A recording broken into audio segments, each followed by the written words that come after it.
Bismillahirrahmanirrahim. Assalamualaikum warahmatullahi wabarakatuh. Alhamdulillah, wassalatu wassalamu ala rasulillah wa ala alihi wa sahbihi wa wala amma ba'd. Rabbi syrah li sadri wa yassir li amri wa hlul 'uqdatam min lisani yafqahu qawli. Jamaah salat tarawih dan isya serta witir yang dirahmati Allah, syukur alhamdulillah sampai malam ini Allah masih memberikan kita banyak nikmat, terutama nikmat sehat, nikmat panjang umur, sehingga kita pada malam hari ini masih dapat hadir menjalankan ibadah salat isya berjamaah. Semoga Allah SWT mencatat apa yang telah kita lakukan sejak pagi hingga malam ini sebagai amal soleh yang akan menambah timbangan amal kebaikan kita di akhirat.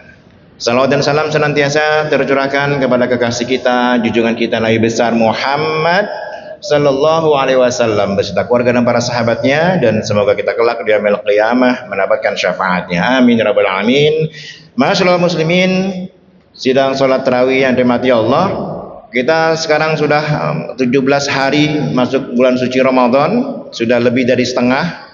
Maka di malam ini kita harus mengevaluasi apa yang telah kita lakukan di setengah Ramadan kemarin, terutama dalam hal berkaitan dengan mentadabburi Al-Quran.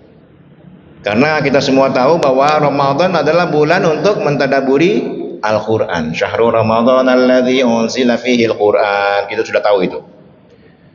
Nah, mentadabburi jemaah sekalian ini berbeda dengan membaca. Mentadabburi itu lebih dari membaca. Mentadabburi itu selain membaca, kemudian memahami, menelaah, dan kemudian dipraktekkan dalam kehidupan sehari-hari.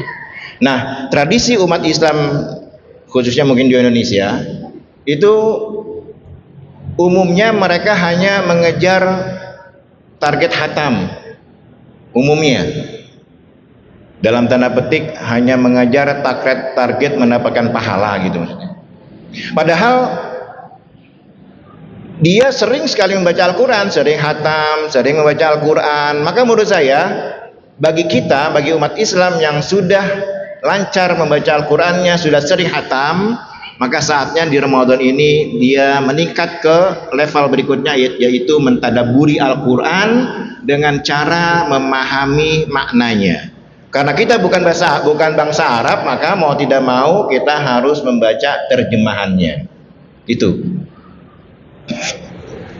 Yang sudah khatam terjemahannya, baca tafsirnya. Jadi setiap tahun tuh, tiap Ramadan tuh ada peningkatan kita terhadap Al-Quran.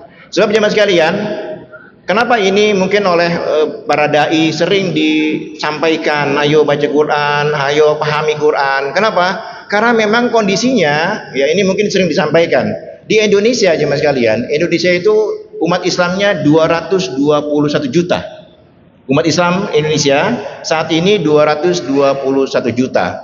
Dari 221 juta itu, survei yang dilakukan oleh Institut Ilmu Al-Quran Indonesia mendapatkan bahwa 65% buta aksara Al-Quran.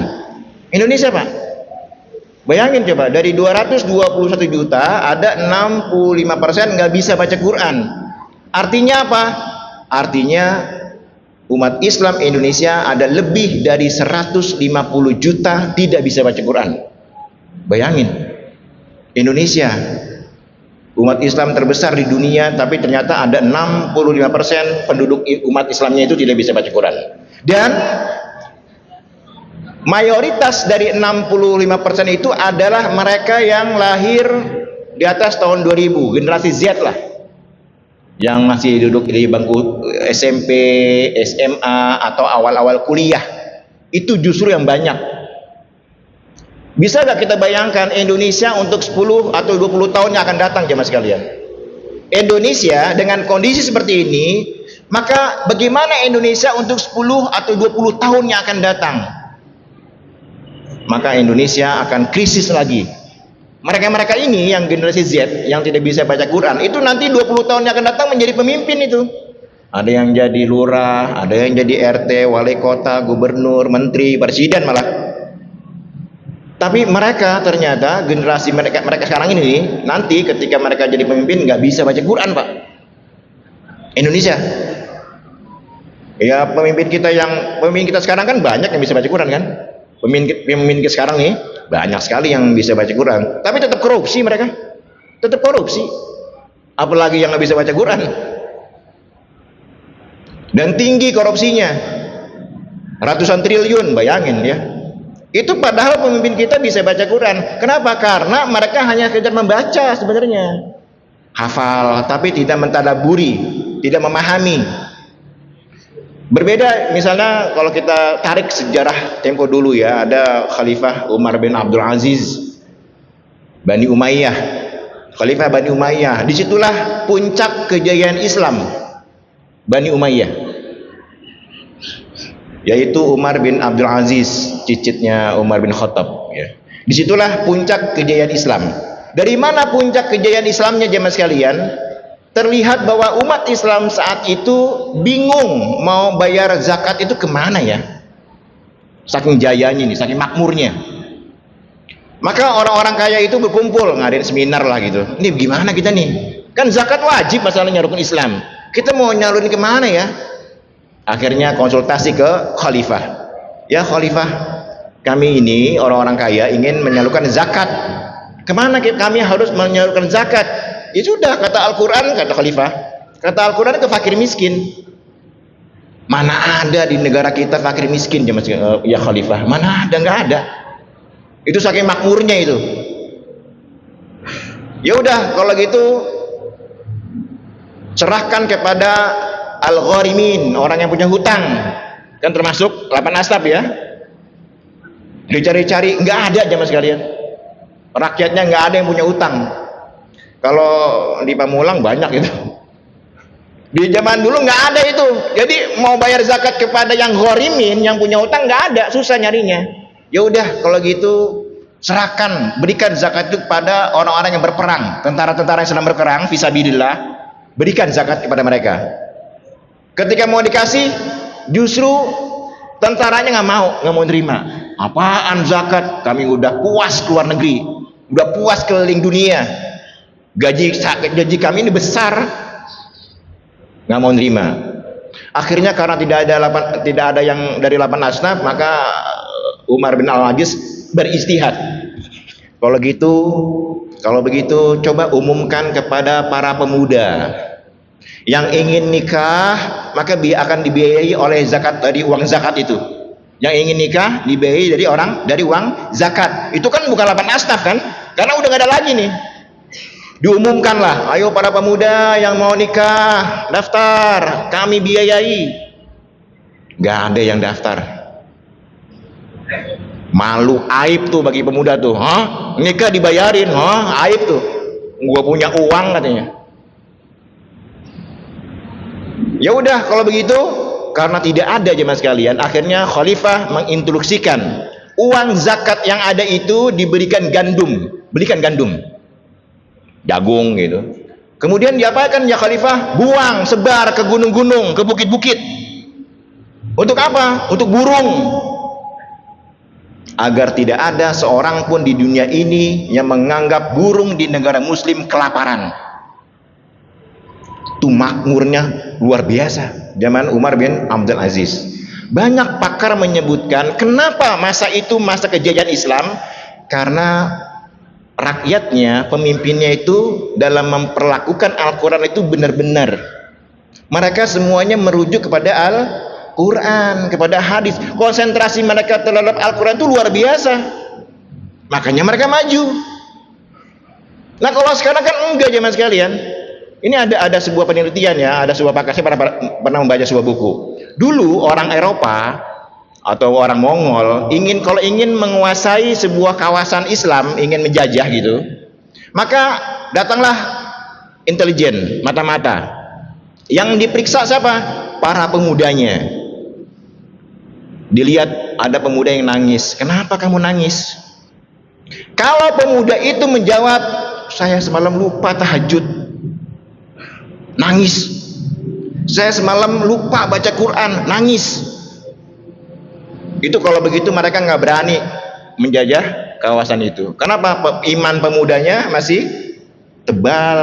Ya kalau orang sekarang mana ada yang nggak sholat tahajud nangis gitu. Jangankan nggak sholat tahajud, sholat 5 waktu aja biasa aja ditinggalin. Tuh pemudanya. Tapi ketika dia ada orang pemuda yang menangis, kemudian ditanya, kenapa kamu nangis? Saya diputusin pacar. Saat itu baru diserang tuh. Diputusin pacar nangis gitu kan. Itu jemaah sekalian. Jadi kemajuan umat Islam tempo dulu yang telah menguasai dunia lebih dari 7 abad. Kenapa? Karena mereka benar-benar fokus kepada Al-Quran. Konsentrasi mereka itu kepada Al-Quran. Nah, orang zaman sekarang, umat Islam ini kebanyakan fokusnya itu hanya menggapai pahala masalahnya. Itu harusnya kita mindset kita ini kita rubah. Ada orang seumur hidup hatam terus gitu. Ini nggak bosan apa hatam mulu? Nggak mau meningkat gitu. Ya bukannya salah baca Quran, bagus baca Quran tuh. Tapi maksud Nabi merangsang umatnya membaca Al-Quran itu agar paham, agar ngerti. Jangan sampai hanya mengejar pahala saja. Itu jemaah sekalian ya. Jadi mindset kita ini terhadap Al-Quran kadang-kadang tidak adil ya. Ini kita baca terus, tapi nggak paham nih. Bahkan ini menjadi ejekan. Saya sering menyampaikan, ini menjadi ejekan tokoh Israel, Yahudi saat ini. Ada sebuah buku judulnya Spiritual Reading. Di situ ada ungkapan, ada perkataan seorang tokoh Israel. Dia berkata, kami saat ini sama sekali tidak takut kepada umat Islam. Nggak takut kami. Dulu mereka itu minta tanah itu. Di zaman Turki Utsmani misalnya, mereka itu minta tanah. Sekarang kami bangsa Israel sama sekali tidak takut dengan umat Islam. Wajarlah mereka menindas Palestina, anak kecil, wajarlah. Karena memang mereka nggak takut. Banyak alasannya, misalnya sholat subuhnya kayak sholat Id. Nggak tahu nih di Mujahidin sholat subuhnya kayak sholat Id nggak? Kalau mungkin orang Israel kalau datang ke Mujahidin nggak akan takut dia. Orang cuma 2 saf subuhnya. Orang Yahudi itu takut kalau sholat subuhnya itu di masjid udah kayak sholat Id. Itu yang pertama. Ada lagi yang sangat miris adalah kenapa mereka tidak takut pada umat Islam? Karena umat Islam saat ini miskin membaca, jarang membaca, terutama membaca kitab sucinya Al-Quran. Selama umat Islam tidak membaca Al-Quran, mereka tidak akan takut. Kemudian dia melanjutkan, kalaupun saat ini umat Islam banyak yang membaca Al-Quran, banyak yang menghatamkan, banyak yang menghafal, banyak yang melantunkannya dengan suara-suara merdu. Kalau MTQ Pak, waduh merdu banget itu suaranya. Anak-anak SD, 5 SD hafal 30 juz, merdu suaranya. Tapi kata orang Israel, kalaupun umat Islam banyak yang seperti itu, tapi sesungguhnya mereka tidak paham apa yang dibaca, nggak ngerti apa yang dihafal. Bahkan dengan bahasa yang sangat menyakitkan, ini harus saya sampaikan kepada jemaah sekalian agar kita panas aja nih. Umat Islam saat ini kayak burung beo. Hum kalbabgho katanya. Umat Islam saat ini kayak burung beo dalam hal Al-Quran. Kenapa? Karena mereka membaca, melantunkan, tapi nggak ngerti apa yang dibaca, sehingga nggak maju. Nah ini jemaah sekalian, orang non Islam, orang Barat sana, dia tidak baca Quran seperti kita, tapi dia mengambil intisarinya, dipraktekkan, diteliti, maka mereka maju. Sementara kita hanya ngejar pahala aja, tapi nggak paham. Maka wajar kalau umat Islam cari bentrok, dengan tetangga nggak akur, lihat tetangga susah cuek. Kenapa? Karena kita tidak mentadaburi Al-Quran. Ara'aital ladzi yukadzibu biddin. Udah hafal kita dari TK ini, surat ini. Cuman karena kita hanya menghafal, nggak paham, akhirnya tidak kita implementasikan dalam kehidupan sehari-hari. Nah ini jemaah sekalian, di setengah Ramadan ini mari sama-sama kita evaluasi sejauh mana pemahaman kita terhadap Al-Quran. Bagi bapak ibu yang memang sudah telanjur ingin menghatamkan Al-Quran, silakan gitu. Tapi menurut saya harus pelan-pelan membaca terjemahan Al-Quran. Memahami Al-Quran itu tidak harus dibaca dari alif lam mim sampai dengan qul a'udzu binnas. Enggak seperti itu memahami Al-Quran itu. Membaca terjemahan Al-Quran itu bukalah surat-surat yang kita senang. Ya, diawali dengan juz 30 lah, yang sudah familiar, yang sudah hafal, baca. Amma yatasaalun, apa sih artinya? Sampai kul a'udzu birabbin nas. Insya Allah Pak, kalau kita memahami Al-Quran, maka apa pribadi kita akan berubah pasti. Karena sesuatu yang berhubungan dengan Al-Quran pasti mulia, pasti mulia. Bulan Ramadan, kenapa bulan mulia? Karena di dalamnya diturunkan Al-Quran. Malaikat Jibril, kenapa menjadi pemimpinnya malaikat? Karena kepadanya diturunkan, melalui dialah Al-Quran itu turun kepada Nabi Muhammad. Kenapa Nabi Muhammad menjadi manusia yang paling mulia? Karena diturunkan kepadanya Al-Quran.